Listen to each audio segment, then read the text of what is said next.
Hi, everybody.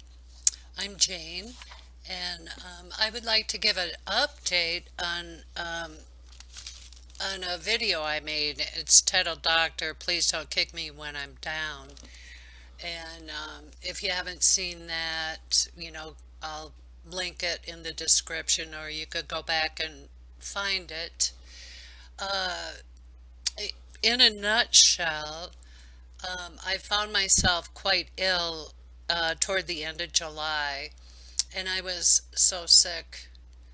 On a Sunday, I actually called an ambulance to go a few miles across town. I didn't trust myself. I was really ill, and I was admitted to the hospital. And that was on a Sunday. And Tuesday morning, the hospitalist discharged me against medical advice. And he said that he knew I'd be trouble from the beginning because I was OCD about having hypopituitarism, and he was very unreceptive to my adrenal concerns. I had described to him how I needed my adrenal function tested prior to a routine sinus surgery the year before, and he just completely ignored me. He even wrote in his note that I was going to go down to see my endocrinologist in Scottsdale, go see my endocrinologist as an outpatient. And I was seriously ill. He discharged me AMA and left me to drive myself 70 miles to the hospital where I did need surgery and I did need endocrine care throughout my hospital stay. Okay, so this did not set well with me to be discharged AMA and not having a transfer facilitated because this was putting me in danger. Number one, I had no endocrine care in my local rural hospital, and he refused to provide that. And so the point being is that um, had I gone into adrenal insufficiency and needed surgery, the high level stress of surgery, it has the potential of being life threatening. So it's a big deal. Um, so that I was discharged from there in July and spent 2 weeks in the hospital in Scottsdale. And after that, this was very concerning, and I tried to give the hospital every benefit of the doubt. I met with the local CEO in September, and he was a very good listener. I was very encouraged by him. He was very professional and could, see my concerns, so I felt good about that. And he did ask for some medical documentation about my endocrine care in Scottsdale. And then he wanted the documentation about my adrenal function test for the uh, sinus surgery. So I had provided him that documents. So in October, I had another meeting with him and also the chief medical officer, who's a doctor, on the local level. And this doctor was the person that had done the quote peer review. And that went nowhere. This was part of the process. Long story. Okay, so I met with the CEO and this doctor, very hopeful that they'd recognize the problems. And they gaslit me to the max. And the whole process sure appears to me that they're gatekeepers to see if, or the CEO, that first meeting seemed like he was the screener to see if anybody was maimed or killed, and that's what it would take to actually have a lawsuit. So, um, so how did they gaslight me? It was over the top. So, let me take a look here. I'm going to stop for just a moment and say that because of the gaslighting and their unreceptiveness, I did move forward with formal complaints. First, to I live in Arizona, the Arizona Department of Health, and it may vary state to state, but they are in charge of hospital complaints. I had a complaint against the CEO and this chief medical officer who's a local surgeon. I also filed a complaint individually for the doctor who discharged me AMA, and that's a physician's licensing board. And I also wrote a letter to on the corporate level, the chief medical officer, who's in charge of clinical care, I believe. I don't remember the details. I looked her up, but I did write her a letter too. Um, so she's aware. I really have tried to go up the chain of command. But I decided to, not just stop with her, but to provide formal complaints. And, you know, it takes a lot of time and effort in our lives to do such a thing, but I chose to do it because essentially they didn't want to take care of it at their end. And they're they're the people that have this doctor on board. I mean, they, are in a position to address these issues, but they absolutely positively refused. I didn't complain. I'm not out for a pound of flesh. I'm just not. It's just the right and wrong. It's moral, immoral. It's like stepping up to the plate because of other people are just too sick to address these things unless they're killed or maimed. Okay? Then it's lawsuit time. But that isn't my motive at all. It's cathartic for me. I could turn it over to the proper authorities and they could take care of it. Okay? And it takes a lot of effort. Um, but I could let go of it. I could turn it over to them. They could deal with it, and it's a David and Goliath. Who knows how it's going to turn out? But I did my part. I don't want to necessarily just call it a social duty, but in a way it is because I am able to respond to it. I don't recommend it without proper documentation. You can't it's difficult when you would get into a he said, she said. I'm not giving any kind of medical advice, and I'm not, it's entirely up to you if you face these things, but I think it happens left, right, and center way too often. Okay, don't mean to ramble on. Okay, so part of the process, I wrote an introductory letter and summarized my complaint to each of the parties, to the hospital corporate, to the hospital health department, and to the licensing board. I included a narrative and a timeline um, to all of these, and I didn't bother with medical records for the corporate doctor. She has the records, okay? I did provide more to the other parties because these are subjects that came up. I from the after the timeline in the hospital, I was, tried to mention everybody's name. Of course, down in Scottsdale, I didn't mention everybody's name, but I did provide all of my endocrine records that I could obtain, for example, and I provided a limited amount on the local level, just what they needed to know. Um, so,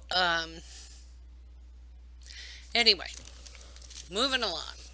When I had this meeting with the CEO and the chief medical officer, the MD, um, they were gatekeepers. And at every turn, they would gaslight me. It's like everybody's fault but their own. And uh, even with the records, they were ignoring them. Um, okay, how did they gaslight me? Okay, first of all, the doctor in this meeting said she had performed the peer review, which went nowhere. And how this was conducted is she surveyed several banner doctors about how they would handle my case. And she said that none of these doctors would have consulted with an endocrinologist. They would just give me a steroid if I crashed perioperatively. And it's like, and this is what I wrote in the letter in my complaint. I said, of course, a stress dose of steroids can be prescribed, but this doctor frightened me with her flippant attitude that it just didn't matter. And I went on to give my opinion, and that's all it is. But I think, you just connect the dots. That, in my opinion, she did a peer review, which is problematic if you look into it at all. It could be secretive and manipulative that they could have the outcome that they desire. Okay, and I asked the question: was the survey the hospital's method of peer review? And was this done to establish, quote, reasonable care for the hospital to hide behind? And I said, a survey can have many confounders, perhaps with a confirmation bias.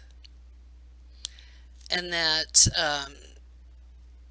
I went on to say that I inquired about the standard of care for a hypopituitary patient with one adrenal gland directly to the doctor, and I didn't have any confidence I'll hear back. Standard of care is evidence-based. Reasonable care is just what any Tom, Dick, or Harry would do in the hospital, okay? And I wrote that I did not accept being a part of the hospital's game show. Survey says standard of care and reasonable care are two different animals altogether. And it was, that's my opinion. They were going to hide behind reasonable care to get out of the correct type of care. Okay, this doctor went on to say that I didn't have any endocrine symptoms to warrant endocrinology care. And, as an aside, I have symptoms every day of my life.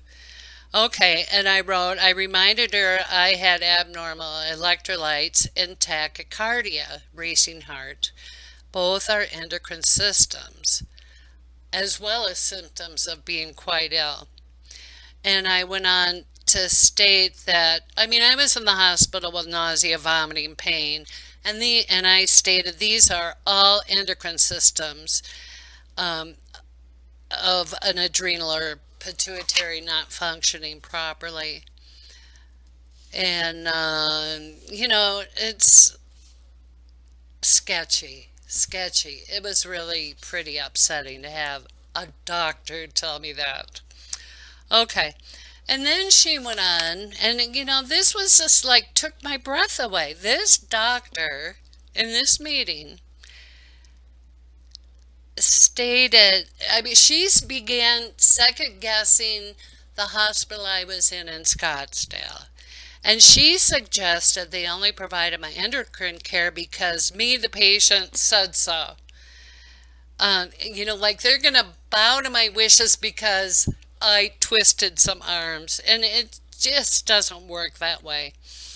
And then it was perfectly clear that she was gaslighting me to try to shift the blame onto me and another hospital.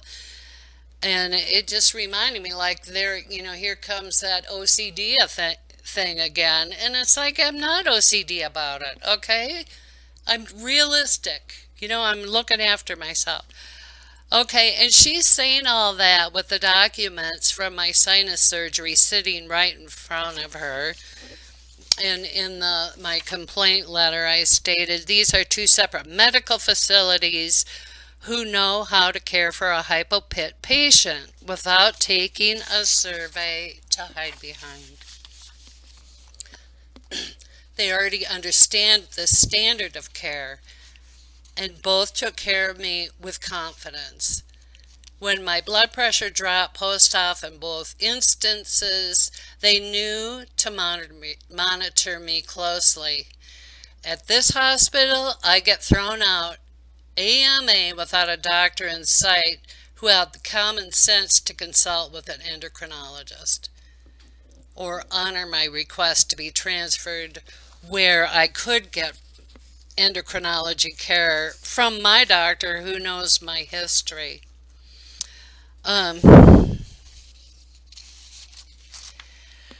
Okay, next, the CEO, well, they both said this, that I chose to leave against medical advice.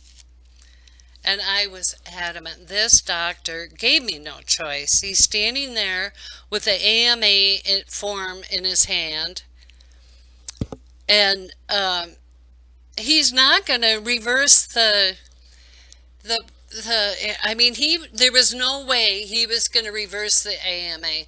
And what really added confusion to this whole thing, while this is happening, I am not knowing that the surgeon that consulted in the local hospital had signed off on me the day before, said to pull the NG tube and I should be able to get well on my own. I'm not knowing any of this, so I am really confused by it. So, this is a little bit in retrospect, but this hospitalist did not call back a surgeon. There was no indication. They never checked my adrenal hormones. Um, he never called back the surgeon.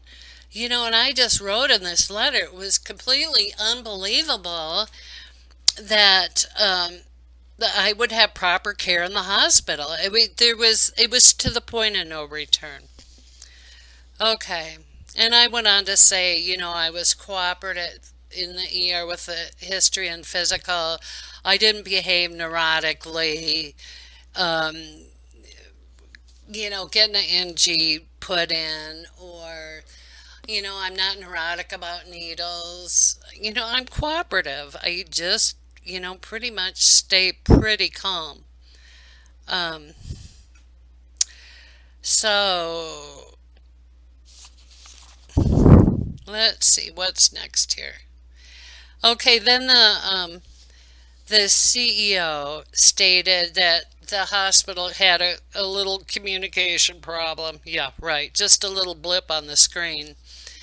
And that was the extent of them taking responsibility. Um, they said that they were having a learning experience, and in the complaint I wrote, put another way, they were circling the wagons, totally into self-protective mode. Okay, and then the CEO made excuses about the doctor calling me OCD as an attempt at humor, and I just, in the middle of an AMA, I'm against medical advice discharge. It's not believable. And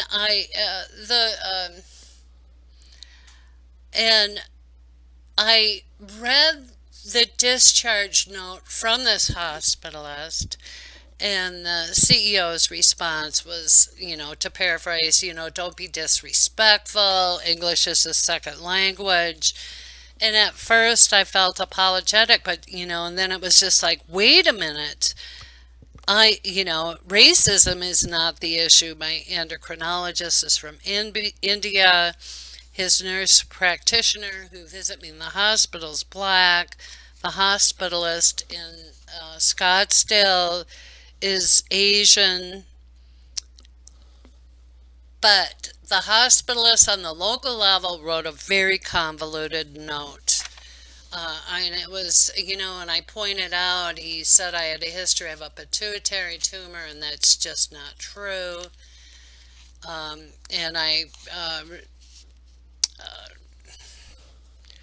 I mean, you could go back to the other video, and I read the note to you. I mean, it's just goofy. I will state here the discharge diagnosis was a small bowel obstruction, possible ileus. And he wrote this, she will drive down to Phoenix to see her endocrinologist, and then signed his name. I mean, it was goofy. And of course, I, went to the ER in Scottsdale, was admitted, and I pointed out that there was no arm twisting for them to contact my endocrinologist and oversee my care. He wrote orders, he sent his NP over, nurse practitioner with in-hospital visits. He kept close tabs, and I saw him on the second or third day after I was discharged at his request, which I included. And but to back up a little bit on this discharge note, this local hospitalist stated I was endocrine stable, and I pointed out hormones are not a guessing game. No one can know without labs unless I obviously went into full-blown adrenal crises. Would an endocrine stable OCD patient be treated? I am the reason to second guess versus this doctor um, at the meeting. Um, so this doctor did a lot of second guessing.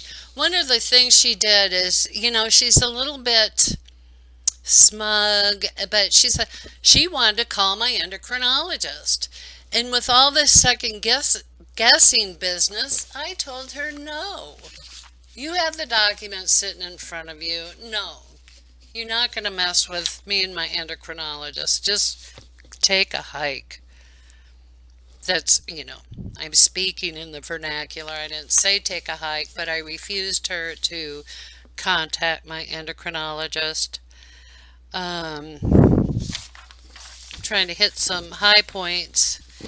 I wrote, that the local surgeon was on a wait and see, and pointed out again that I didn't even know I was discharged from his care, and of course, when he's not going to go see me that morning when I'm being discharged without the hospitalist calling him, and it never happened. And I described how sick I was. I had the meal from Friday that didn't digest, and that was the last I ate was on Friday. So I've been really sick. By Tuesday, I'm having to drive myself 70 miles through mountain roads, and about 10 of those miles in big city traffic, the Scottsdale, Phoenix area. Um,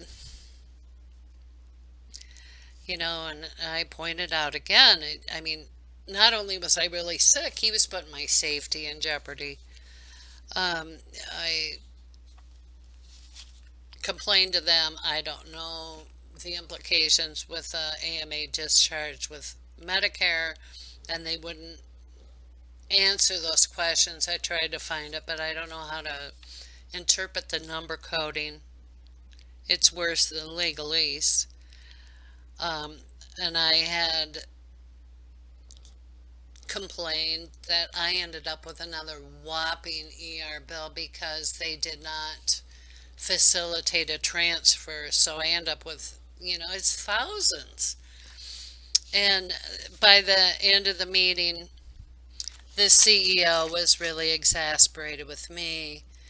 Um, I didn't cower, but I was very flustered. My mouth went dry. I was just in shock that they could put the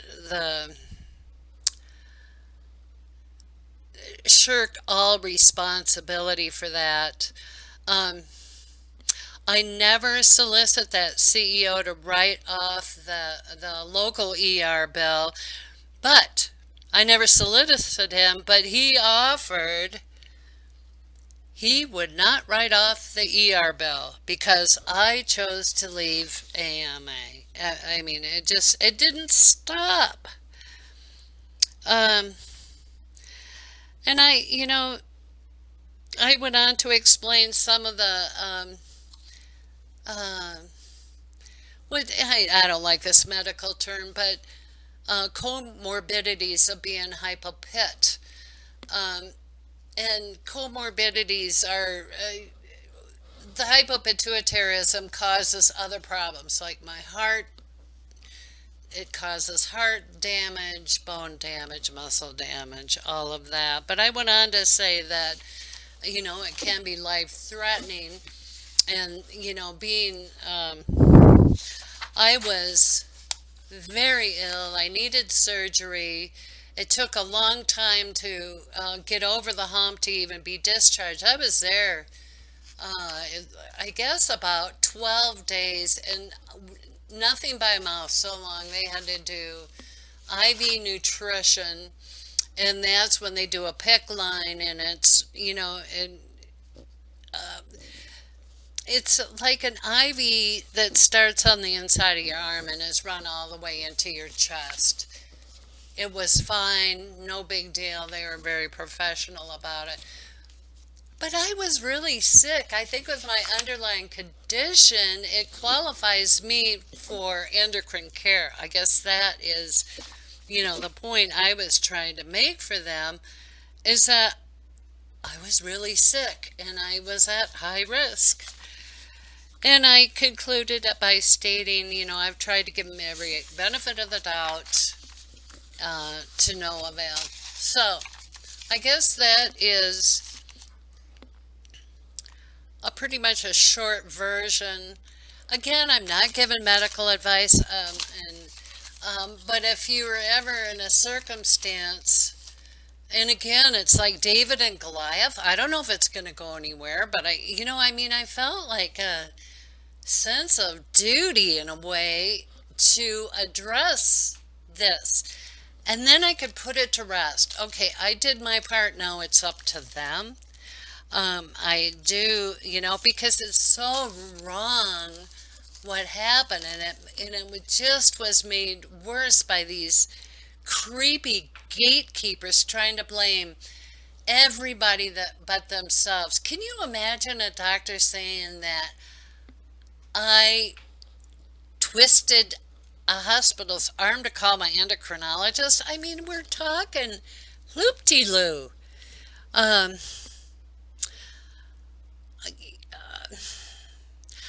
I guess in conclusion, this, of course, is a medical advice, but if you're in any kind of position, I think it happens way too often. But sort of have your ducks in a row, get your thoughts organized with a timeline, and then from there, what happened, write a quick summary of what happened. Um, and don't even bother with it. I would say if it's a he said, she said, I had it fully documentable medical documents to substantiate what I'm saying. That is just, I would say, a necessity to move forward with anything like that. Okay, folks, thanks so much for listening. And you know what? I, did all that and I could put it to rest. Hope this helps somebody out there. Thanks again for listening.